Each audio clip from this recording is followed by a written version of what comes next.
Halo, selamat datang di kelas virtual Ayu Purnawardhani. Dan pada pagi hari ini saya akan menjelaskan sebuah konsep cash flow quadrant ala Robert Kiyosaki. Jadi 4 kuadran tersebut adalah yang pertama employ. Employ itu adalah pegawai atau pekerja. You have a job. Orang yang punya pekerjaan. Oke. Dan yang kedua, kuadran kedua itu adalah business owner, di mana business owner itu adalah you own a system and people work for you. Orang yang biasanya punya sistem dan dia bisa mempekerjakan orang-orang lain untuk bekerja untuknya. Dan yang ketiga, ini kuadran yang ketiga adalah self-employ. Self-employ itu adalah you own a job. Jadi bedanya ya, kalau yang tadi you have a job, orang yang punya pekerjaan. Kalau ini adalah orang yang memiliki pekerjaan itu sendiri, atau orang yang bisa menciptakan pekerjaan untuk dirinya sendiri. Dan yang terakhir, kuadran keempat adalah investor, di mana uang yang akan bekerja untuk orang tersebut. Money work for you. Dan sekarang bagaimana sih karakteristik dari 4 jenis pekerjaan tersebut? Nah, kalau yang kita sebut employee atau pegawai, mereka biasanya sudah punya rasa aman dan sudah mendapatkan tunjangan gaji yang tetap. Dikarenakan mereka memiliki ikatan kerja atau kontrak kerja hitam di atas putih dengan perusahaannya, sehingga mereka merasa aman sampai dengan waktu yang telah disepakati. Misalnya pensiun di umur 60 tahun. Mereka tidak punya pekerjaan atau tidak digaji ketika mereka belum sampai di umur 60. Kecuali kalau mereka melakukan suatu pelanggaran atau kesalahan fatal, bisa saja dipecat gitu ya. Tapi selama itu masih normal-normal saja, maka itu akan menjadi suatu hal yang aman. Itu kalau employee. Kemudian apa sih karakteristik dari business owner? Nah, business owner itu biasanya mereka akan senang berada dengan orang-orang yang pandai dan berkompeten yang mungkin ada di sekitaran kuadran-kuadran ini. Jadi mereka memang sangat benar-benar memfilter atau mencari orang-orang yang berkompeten untuk bisa bekerja dengan dia dan menjalankan sistem yang dia telah ciptakan. Dia tidak perlu bekerja sendirian. Dia tidak perlu bekerja sendiri untuk melakukan pekerjaannya, dia bisa mendelegasikan kepada orang yang mungkin lebih berkompeten daripada dia. Dia hanya punya sistemnya. Itu karakteristik dari business owner. Kemudian, bagaimana karakteristik dari self-employed? Yang dia bisa menciptakan pekerjaannya sendiri. Jadi sebenarnya orang ini itu adalah orang yang ingin menjadi bos untuk dirinya sendiri. Gitu ya, sehingga dia tidak merasa terikat atau tergantung dengan orang lain. Self-employed. Dan yang terakhir, bagaimana karakteristik dari investor? Nah, biasanya orang investor ini orang-orang yang punya duit ya, atau orang kaya. Dia bisa membuat uang dengan uang.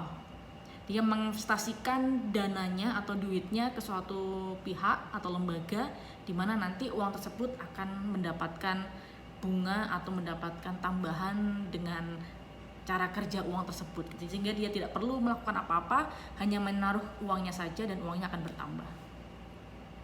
Itu karakteristik dari 4 jenis pekerjaan tersebut. Sekarang saya akan menjelaskan bagaimana satu persatu dari pekerjaan itu.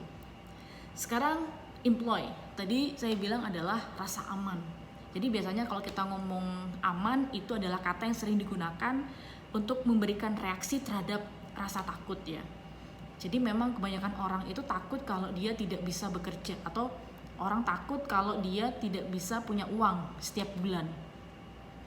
Biasanya ini berbeda dengan orang yang pebisnis. Pebisnis itu ya kadang-kadang dia punya uang kalau lagi laku, kalau tidak laku tidak punya uang. Tapi kalau jadi pegawai, maka hidupnya akan aman sampai tadi ketika kontrak selesai.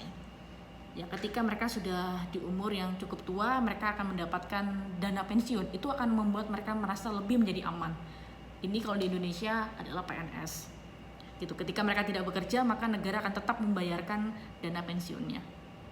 Nah, biasanya bagi orang-orang yang seperti ini, yang mengutamakan rasa aman ini, itu aman itu lebih penting daripada sekedar uang, gitu. Jadi banyak orang yang menerapkan sistem bahwa yang penting meskipun uangnya atau gajinya itu sedikit tiap bulannya, yang penting dia tetap bisa hidup terjamin sampai dia tua, itu tidak jadi masalah. Gitu.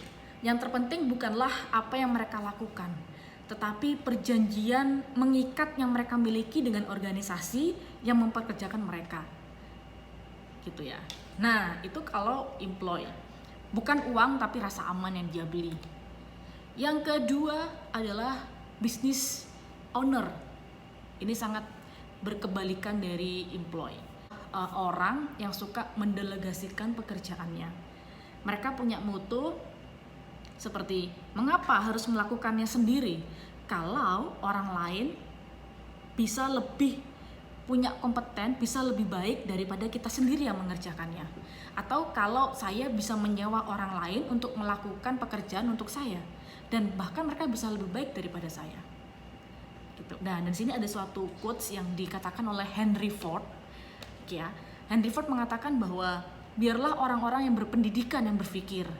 Supaya apa? Supaya dia, Henry Ford ini, punya banyak waktu untuk mengosongkan pikirannya untuk melakukan pekerjaan yang lebih penting lagi.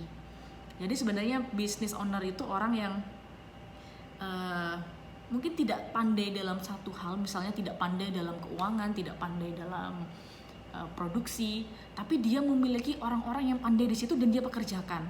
Dan biasanya hasil yang diterima itu ya jelas lah lebih banyak orang yang memiliki orang yang punya bisnis tersebut. Kalau orang yang bekerja untuk dia, ya dia punya standar. Oke, setiap bulan digaji misalnya UMR atau lebih dari UMR sekian. Tapi kalau business owner biasanya akan mendapatkan berpuluh-puluh kali lipat daripada orang yang bekerja dengan dia. Begitu. Nah, untuk menjadi business owner juga tidak gampang ya, maka harus ada resiko yang juga dia tanggung. Jadi setidaknya dia mengorbankan rasa amannya untuk hidupnya. Nah, kemudian yang ketiga yaitu self-employed. Self-employed ini adalah orang yang tidak suka jika penghasilannya itu tergantung dengan orang lain. Jadi mereka punya prinsip bahwa jika mereka bekerja keras, maka mereka layak untuk dibayar dengan upah yang tinggi atau upah yang mahal. Tapi sebaliknya, jika mereka tidak bekerja keras, maka tidak layak dibayar tinggi. Contohnya di sini adalah yang paling gampang, dokter. Ketika ada dokter spesialis tertentu dengan reputasi yang sangat baik sekali, maka pasti biaya jasanya juga akan tinggi. Di mana banyak orang-orang yang datang ke sana dan sangat percaya dengan kemampuan atau skill dari dokter itu. Beda dengan dokter-dokter yang masih baru atau masih muda, mereka sedang membangun citra yang baik di masyarakat, maka mungkin upahnya belum terlalu tinggi seperti dokter spesialis yang sudah lama berkecimpung dalam bidang tersebut. Gitu. Atau yang lain lagi misalnya tukang bangunan atau tukang listrik atau orang IT, di mana ketika dia sudah banyak dipercaya oleh orang lain untuk mengerjakan suatu pekerjaan, maka dia bisa menetapkan bayaran yang sangat tinggi. Begitu. Nah, bedanya adalah antara self-employed dengan business owner. Bedanya kalau self-employed itu adalah sistemnya itu ada pada dirinya sendiri. Ketika dia tidak bisa bekerja, maka tidak ada yang bisa menggantikan dia. Karena biasanya self-employed itu adalah orang yang memiliki keahlian tertentu atau kemampuan tertentu yang kalian itu tidak bisa secepat untuk disalurkan atau diberikan kepada orang lain. Nah, sedangkan kalau business owner, orang yang punya sistem, dan ketika dia tidak bekerja pada sistem tersebut, masih ada orang yang mengerjakan untuk sistemnya itu. Jadi dia tidak masalah ketika dia tidak bekerja. Mungkin dia sakit atau mungkin dia berlibur, maka akan ada orang yang bekerja untuk dia dan uang akan terus mengalir. Maka perusahaan bisa terus mengalir. Sedangkan ini berbeda ketika kita bekerja dengan kita sendiri, yang diandalkan adalah diri kita sendiri dan tidak ada orang lain yang bisa menggantikan posisi kita. Oke, itu bedanya antara self-employed dan business owner. Dan yang terakhir, ini yang paling gampang adalah investor. Pada dasarnya investor adalah ketika kamu memiliki uang berlebih, ketika kebutuhan pokok sudah terpenuhi dan semua sudah terhitung sudah cukup dan bahkan berlebihan, maka sisa uang yang dimiliki itu bisa digunakan selain untuk tabungan juga bisa untuk berinvestasi. Dan biasanya investasi ini bisa membuahkan hasil ketika kita berinvestasi yang besar, maka akan dijanjikan dengan bunga atau kembalian yang juga sangat besar. Dan saat ini sedang marak banyak generasi muda yang memilih untuk berinvestasi di saham atau berinvestasi di lain tempat yang menawarkan jasa mendapatkan bunga yang lebih tinggi daripada tempat yang lainnya. Jadi ketika Anda punya duit, maka berinvestasilah. Baik, itu saja untuk topik kali ini, semoga bermanfaat dan sampai jumpa. Thank you for watching. Dadah.